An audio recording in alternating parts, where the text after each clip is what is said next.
بسم اللہ الرحمن الرحیم۔ اللہم صلی علی محمد کما تحب و ترضی۔ السلام علیکم۔ سیدنا ابراہیم علیہ السلام اللہ تعالیٰ کے خلیل ہیں۔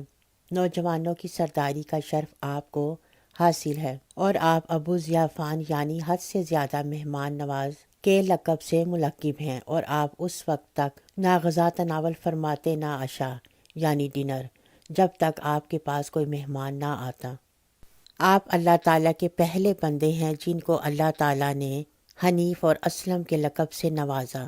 حضرت ابراہیم علیہ السلام کو مختلف آزمائشوں کے ذریعے آزمایا گیا، لیکن ہر دفعہ کائنات کے ذرے ذرے نے آپ کی وفا کی گواہی دی، حتیٰ کہ ابو الانبیاء سے پہچانے جانے لگے۔ حنفاء میں آپ ہر دل عزیز ٹھہرے، اور قیامت کے روز حضرت ابراہیم علیہ السلام کو سب سے پہلے لباس عطا کیا جائے گا۔ اتنے عزت و شرف اور مقام کے مالک ہونے کے باوجود آپ ہمیشہ موت کو یاد فرماتے اور ملک الموت کا خوف اپنے اوپر طاری رکھتے۔ حضرت ابو ہریرہ رضی اللہ تعالیٰ عنہ سے مروی ہے کہ رسول اللہ صلی اللہ علیہ وآلہ وسلم نے فرمایا، ابراہیم نے سب سے پہلے مہمان نوازی کی ریت کو جاری کیا، نیز ابراہیم ہی نے سب سے پہلے اپنا ختنہ کیا۔ اس وقت ان کی عمر 80 سال تھی۔ ابراہیم علیہ السلام وہ جلیل القدر پیغمبر تھے کہ ہر معاملے میں اطاعت و فرما برداری کی مثال قائم کر دی۔ آپ کی عمر تقریباً 80 سال کے قریب تھی کہ حکم خداوندی ملا، اے میرے دوست، میں تیرے بہت سارے اعمال آنے والوں کے لیے سنت بنانا چاہتا ہوں، اور ان میں سے ایک یہ ہے کہ تو اپنا ختنہ کر ڈال، تاکہ آج کے بعد اس فعل کو فطری اعمال میں شامل کر دیا جائے۔ آپ نے آؤ دیکھا نہ تاؤ، جلدی سے کوئی آلہ تلاش کرنے لگے، اور تو کچھ ہاتھ نہ آیا، ایک بسولہ کسی کونے کھدرے میں پڑا ہوا پایا، وہی اٹھایا اور جلدی سے اپنا ختنہ کر ڈالا۔ ایک تو اوزار کن تھا، دوسرا تجربہ نہ تھا۔ جب خون کافی بہہ گیا اور تکلیف ہوئی تو سی سی کرنے لگے۔ اللہ تعالیٰ نے جبرائیل علیہ السلام کو بھیجا اور کہا کہ ہمارے دوسرے حکم کا انتظار تو کرتے، تمہیں آلہ بھی دے دیتے۔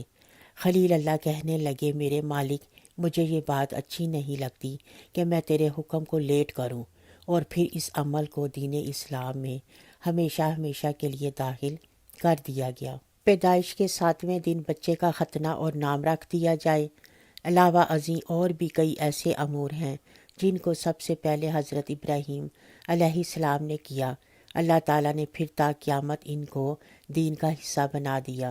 صحیح مسلم وغیرہ میں اماں عائشہ رضی اللہ تعالیٰ عنہ کی حدیث میں ہے، مونچھیں کٹوانا، داڑھی کا کھلا چھوڑ دینا، مسواک کرنا، وضو کرتے وقت ناک میں پانی چڑھانا، ناخن تراشنا، زیر ناف بالوں کو مونڈنا، بغلوں کے بال اکھاڑنا، ختنہ کرنا، کلی کرنا، پانی کے ساتھ استنجا کرنا۔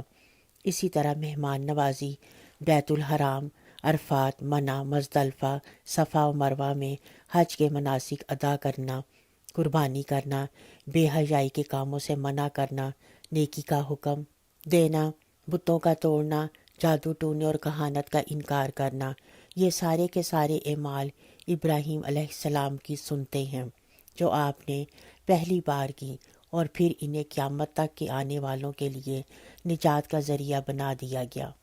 سب سے پہلے ابراہیم علیہ السلام بوڑھے ہوئے۔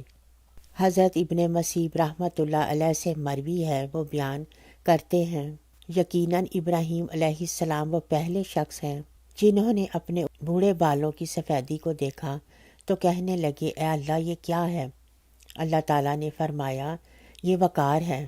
پھر ابراہیم علیہ السلام نے دعا کی، اے میرے اللہ، تو میرے وقار کو اور زیادہ کر دے۔ سب سے پہلے سرید بنانے والے حضرت ابراہیم علیہ السلام ہیں۔ نبی کریم زید کو بہت زیادہ کہا کرتے تھے اور فرمایا کرتے تھے کہ تمام کھانوں پر فضیلت سرید کو ہے۔ سرید شوربے میں بھگوئی ہوئی روٹی کو کہتے ہیں جس میں خشک گوشت کے ٹکڑے ملے ہوئے ہوں۔ اللہ تعالیٰ سے دعا ہے کہ وہ ہمیں اور آپ سب سننے والوں کو اپنی سچی عبادت کی توفیق عطا فرمائے، آمین۔ اپنا اور اپنے گرد و نواح کا بہت خیال رکھیں۔ ویڈیو پسند آنے پر ہمارے چینل کو سبسکرائب کریں اور ثواب کی نیت سے اپنی فیملی اور فرینڈز کے ساتھ ضرور شیئر کریں۔ دعاؤں میں ہمیں بھی یاد رکھیں۔ ملتے ہیں ایک اگلی ویڈیو میں، تب تک کے لیے اللہ حافظ۔